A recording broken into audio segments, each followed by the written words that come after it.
A lot of the brain games that are on the website, they can't hurt. They're fun to play. They do stimulate the brain. Many of them are not scientifically based. They're kind of intuitively based and developed by people who develop computer games. Again, they don't hurt, they stimulate the brain. If you're looking for something that's going to be more therapeutic, you need to do some research to find out what the science and the evidence is behind the brain games. And I would also suggest that you do that in conjunction with a cognitive rehabilitation specialist, because the particular skills that your daughter may need to work on are going to be very specific.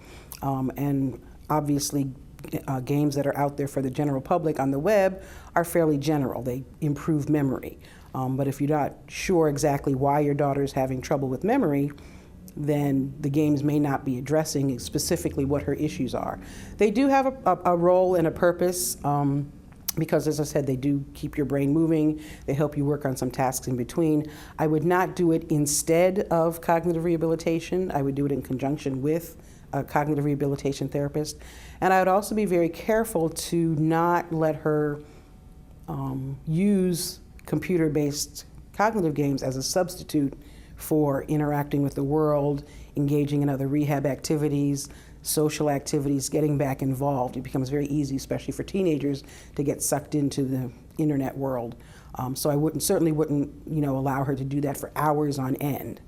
You still want to have her engage in other activities and engage in the world and socialize with people and learn new skills and all that kind of thing.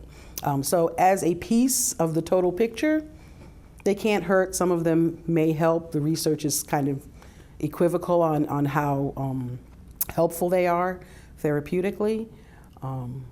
But it certainly is something that keeps people's interest and does stimulate the brain and does keep the cells moving in the absence of anything else.